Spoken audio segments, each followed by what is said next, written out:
Dudes, I totally forgot to talk about the Sheath. It comes with what is essentially a shoestring for your leg strap. And comes with this action. I don't wear this. This is actually pre-worn. It came like that from the factory. It's just kind of junky. The sheath is burly, but it came like this from Amazon. I was going to wet it up and flatten it out, but I don't think I'm gonna. It's riveted. I mean, it's decent. You know, it's got a leather backing, nylon front. Most people's complaints, and I will have to agree with them, is once you flip this out, you can't pull the knife out of the sheath because of this rivet here. A lot of guys are just popping that rivet out, and that'll allow the knife to be slid out of the sheath that way. The minimum that you have to do is pop those two snaps. So, you know, if this was a knife that was being used in a tactical situation, that's not going to work. But since this is a text message, how about that? Yeah, it came with this kind of, it's shoestring, dude. Like straight up. It's not even paracord. Shoestring. So, you know, I got some leather. I've got some Kydex. I've got the skills. Probably going to make a new sheath for it at some point. But again, you know, for me, this isn't something that's tactical. It's for chopping wood. So, although it is a pain in the ass to 1, 2, 3 snap them out, you know, it's not horrible.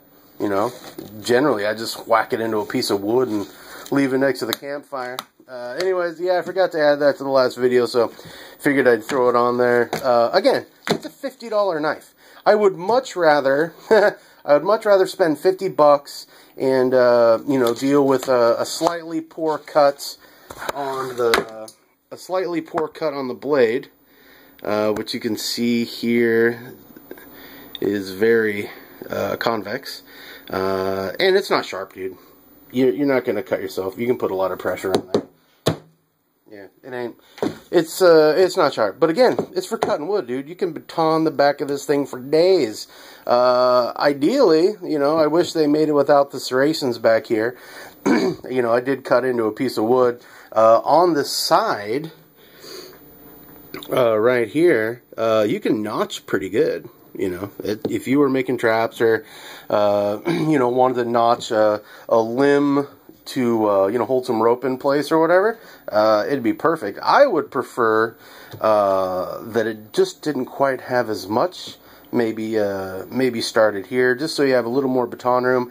The problem is, batoning, this chews the shit out of whatever you're using as a baton, so as long as it's a hardwood or something, you'd be okay. So, Ontario SP8, $50 knife, you know, quality sheath for $50. Dude, it's a 2-inch piece, a 1095 that's 16 inches long. It's got that rubbery, grippy handle that's solid. I mean, it's not squishy at all. Just the very edge of it, you can maybe get your nail into. Nice eyelet in the back. You can choke it up, I suppose, if you wanted to.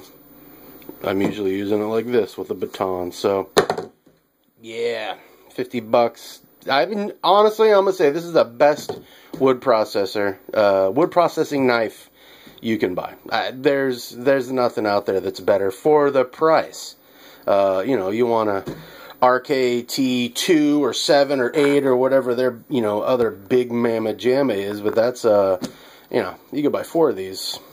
So, anyways, those are my thoughts. Mark from No Holds Photo. We'll see you next time.